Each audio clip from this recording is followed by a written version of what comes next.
Imagine isso por um momento.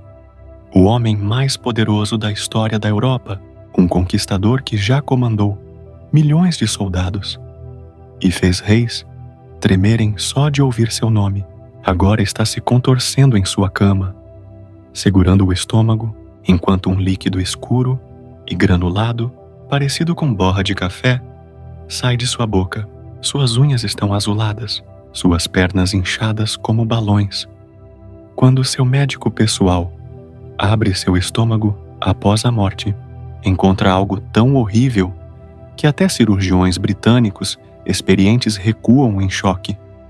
Você pode pensar que sabe como Napoleão morreu. Exilado, derrotado, esquecido em uma ilha distante. Mas essa é a versão limpa que ensinam nas escolas. O que realmente aconteceu nos seus últimos dias é tão brutal que faria até os médicos de guerra mais endurecidos desviarem o olhar, enquanto a história lembra apenas das glórias e das batalhas. Ela esquece que o homem que já governou de Madrid a Moscou passou seus últimos momentos lúcido, pedindo uma colher de água com açúcar, como uma criança. Sua mente, destruída pela dor, o fazia acreditar que ainda comandava exércitos, enquanto seu corpo, literalmente, se desfazia por dentro. O que você vai ouvir agora não é ensinado em sala de aula. São detalhes que ficaram enterrados em anotações médicas e testemunhos de quem estava lá, porque eram perturbadores demais para o público comum. A transformação do maior gênio militar da Europa em alguém que seus próprios servos mal reconheciam como humano. E há algo ainda pior. Os médicos, que deveriam salvá-lo, aceleraram sua morte com tratamentos tão brutais que hoje seriam vistos como tortura. Mas antes de chegarmos ao momento em que o estômago de Napoleão literalmente abriu um buraco em si mesmo, precisamos entender como um homem que sobreviveu a mais de 60 batalhas, que levou tiros a queima-roupa e sobreviveu, que resistiu ao inverno russo e voltou vivo, terminou tendo uma das mortes mais dolorosas já registradas. 17 de março de 1821, ilha de Santa Helena, a 3.200 quilômetros da terra firme, no meio do Oceano Atlântico Sul. Napoleão Bonaparte já não conseguia ficar de pé sem ajuda. Pense nisso. 6 anos antes, esse mesmo homem escapou do exílio em Elba, atravessou a França com apenas 1.000 soldados e retomou o trono sem disparar uma única bala. Os próprios soldados enviados para prendê-lo jogaram as armas no chão e se juntaram a ele. Agora, ele não conseguia nem segurar um copo d'água. Tudo começou com algo que Napoleão fazia todos os dias: tomar banho. Mas esses banhos já não eram normais. Seu criado, Louis-Joseph Marchand, observava o imperador, que antes trabalhava 18 horas por dia, passar as tardes inteiras deitado em uma banheira de cobre. A água era tão quente que deixava sua pele vermelha como a de uma lagosta.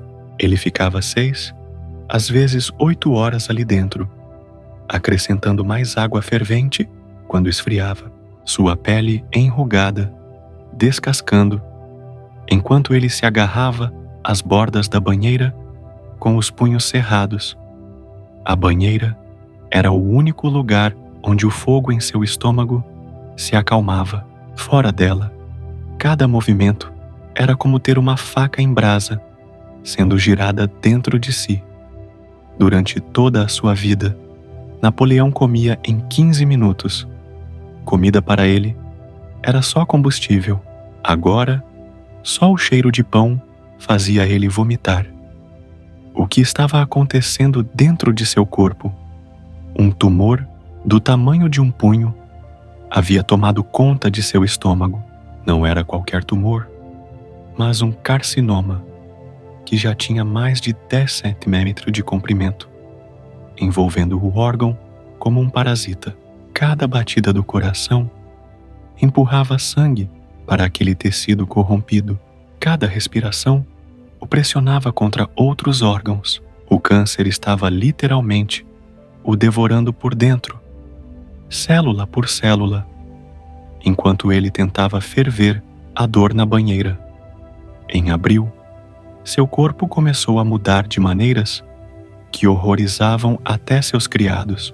O conde de Montholon, que esteve com ele desde Waterloo, não conseguia esconder o choque. Os braços do imperador, que um dia arrastaram rodas de canhão no campo de batalha, haviam se transformado em ossos cobertos de pele. Dava para envolver seu bíceps com o polegar e o indicador, sobrando espaço.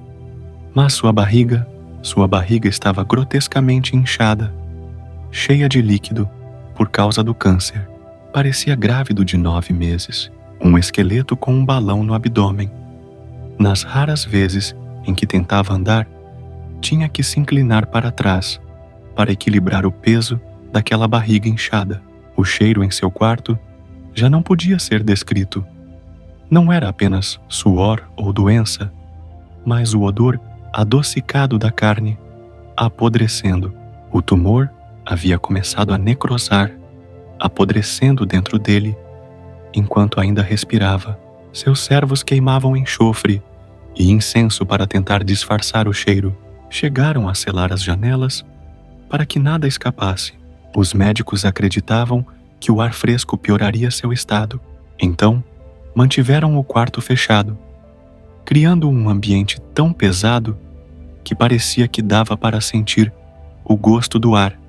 15 de abril, domingo de Ramos.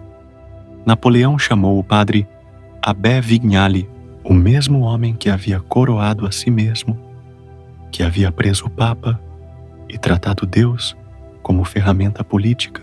Agora queria receber a extrema unção. Eu sei que estou morrendo, disse ele ao padre, sem drama, apenas como quem comenta o clima. Mas mesmo diante da morte, o ego de Napoleão não apagava. Nas poucas horas de lucidez, ditava seu testamento com precisão militar. Cada detalhe pensado para causar impacto.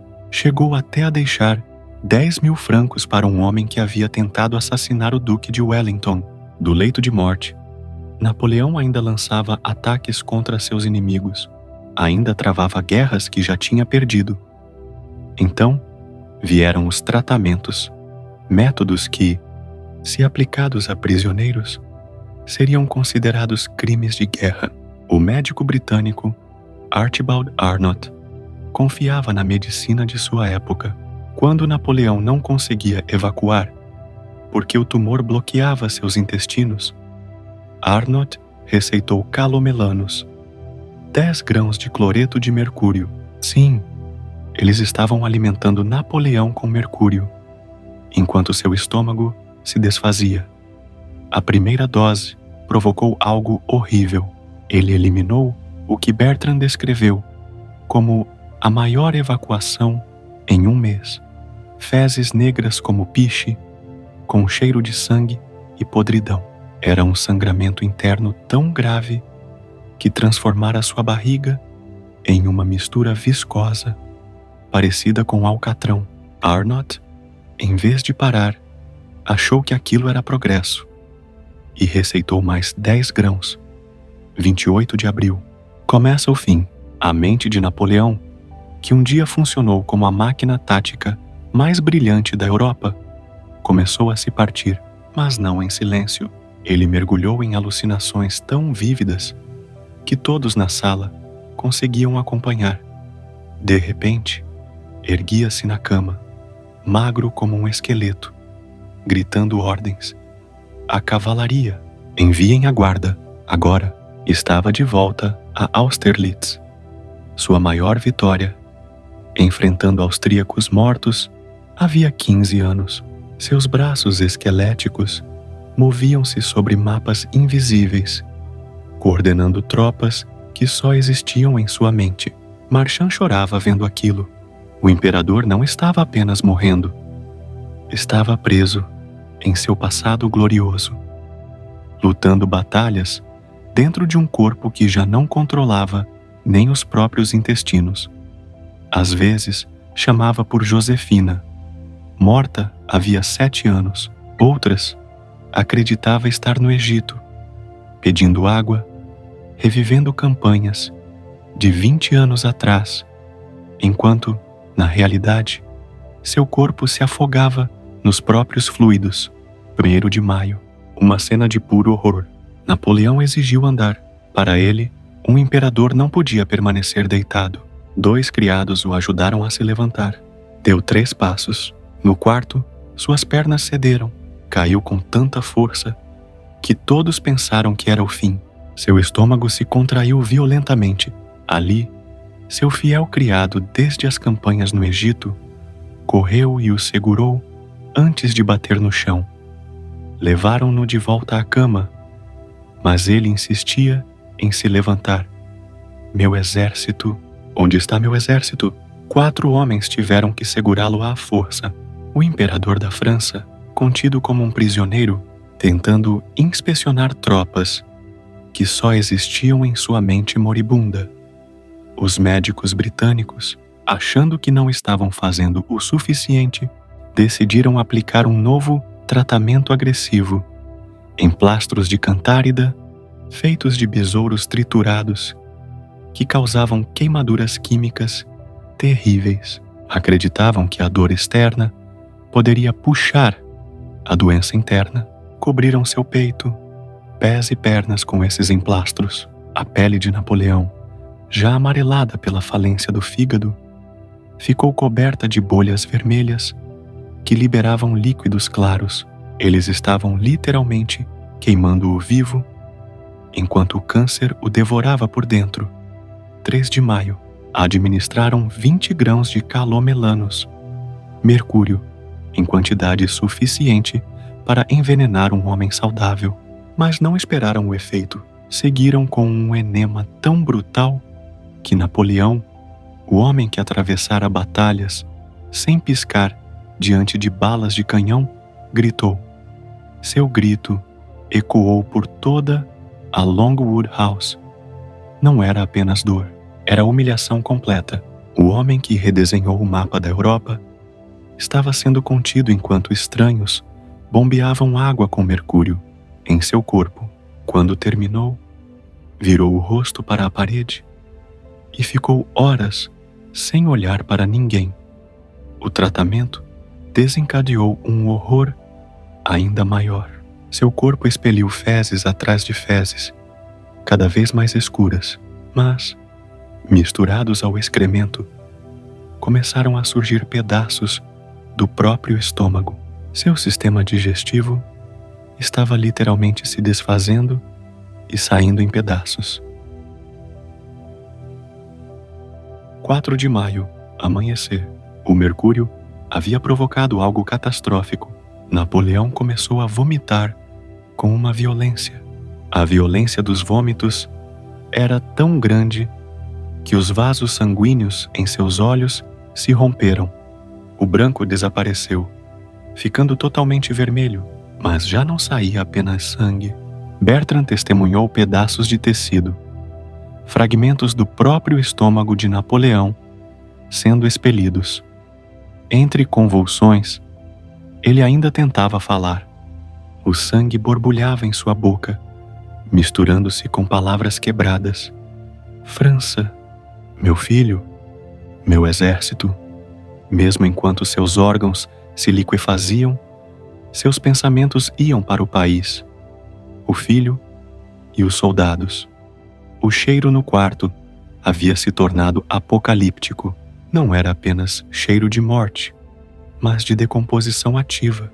O tumor já havia perfurado totalmente a parede do estômago. Só não houve derrame imediato, porque uma cicatriz no fígado, como um curativo natural, mantinha o conteúdo preso. Tecnicamente, Napoleão ainda estava vivo, com um buraco no estômago grande, o suficiente para caber um dedo. 5 de maio, 3 da manhã. Napoleão entrou no que os médicos chamam de espiral da morte. Sua respiração tornou-se irregular. Arfadas rápidas, seguidas de longos silêncios, como se o cérebro tivesse esquecido como respirar, entre soluços e gemidos, vindos de um sistema digestivo destruído. Testemunhas ouviram suas últimas palavras, embora cada uma tenha entendido algo diferente. Montholon jurava ter ouvido França, exército, Josefina. Maron disse ter entendido França, meu filho. Bertrand registrou chefe do exército. Talvez cada um tenha ouvido o que queria, ou talvez Napoleão, mesmo morrendo, estivesse falando com todos ao mesmo tempo. Às 5h30, sua garganta havia inchado tanto que ele já não conseguia falar nem gritar. Apenas sons guturais, quase animais, escapavam de seu peito. Seus olhos cinzentos, famosos por intimidar generais, estavam fixos em algo além da sala. Naquela manhã, o quarto virou uma grotesca paródia de corte imperial. 16 pessoas se espremiam ao redor de sua cama, mas em vez de receber ordens, assistiam ao imperador morrer pouco a pouco. O Dr. Arnott, desesperado, pressionou bolsas de água quente contra o abdômen inchado de Napoleão. O calor sobre o tumor causou tanta dor que seu corpo arqueou para trás, a boca aberta em um grito silencioso. A garganta inflada já não permitia som.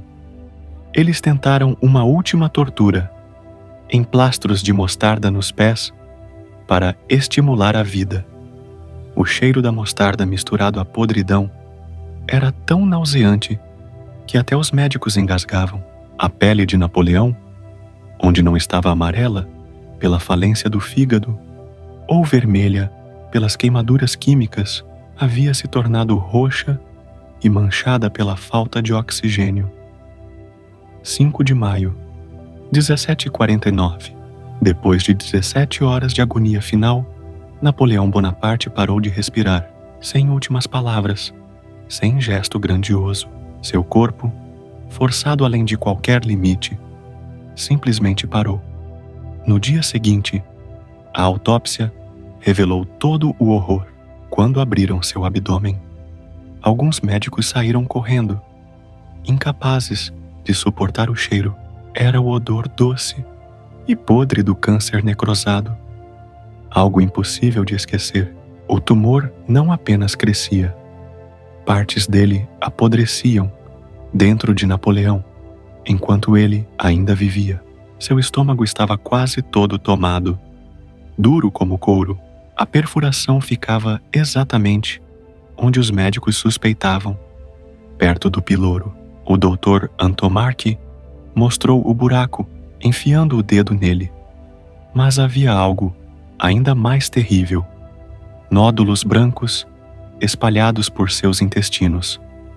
Metástases, como pérolas de câncer presas em suas entranhas. A verdade era clara. Napoleão estava morrendo há anos. Cada plano de fuga, cada memória ditada no exílio, acontecia enquanto a doença o consumia célula por célula. Partes dele foram removidas. Oficialmente, seu coração e estômago foram colocados em urnas de prata para serem enterrados com ele. Extraoficialmente, o Dr. Antomarchi arrancou fragmentos de costela quando os britânicos não olhavam. Mechas de cabelo foram roubadas e até seu pênis teria sido retirado e contrabandeado, terminando décadas depois na coleção de um urologista americano, onde foi descrito como um pedaço de cadarço de couro. Vestiram o corpo com o uniforme verde, colocaram seu chapéu bicorne aos pés. Mas o maior mistério viria 19 anos depois, em 1840, quando seus restos foram exumados para serem levados de volta à França. Ao abrirem o caixão, encontraram algo impossível. Napoleão estava perfeitamente preservado, não em ossos, não em decomposição, mas reconhecível, com a pele branca como mármore e o uniforme intacto. Era como se tivesse sido enterrado ontem. Essa conservação perfeita gerou teorias que duram até hoje. O arsênico, em seu corpo, teria funcionado como conservante? Houve um embalsamamento secreto? Ou essa preservação final foi apenas mais um mistério em uma vida cheia deles? No fim, o horror da morte de Napoleão não foi apenas o câncer, o envenenamento por mercúrio ou os tratamentos cruéis. Foi a destruição completa de tudo o que ele havia sido. O gênio tático virou delírio. A vontade de ferro se reduziu a súplicas infantis. O corpo que conquistou a Europa se transformou em uma casca apodrecida que ainda respirava. Seu último pensamento coerente foi com a França e com seu exército. Não glória, não poder. Apenas um soldado morrendo, chamando por suas tropas uma última vez. O imperador que fez a Europa tremer morreu também tremendo, não de medo, mas das convulsões de um corpo que se destruía. Hoje, turistas se impressionam diante de seu gigantesco túmulo vermelho em Paris. Vêem glória, esculpida em pedra, mas dentro daquele sarcófago está um homem que morreu vomitando pedaços do próprio estômago, um imperador cuja transformação final em cadáver foi tão grotesca que nem seus médicos suportaram assistir. O homem que conquistou nações não conseguiu vencer o câncer em seu estômago, e em seus últimos dias, enquanto seu corpo apodrecia por dentro, Napoleão Bonaparte descobriu a verdade que alcança todos os conquistadores. No fim, todos morremos sozinhos. Todos morremos de forma terrível, e a morte não se importa com glória.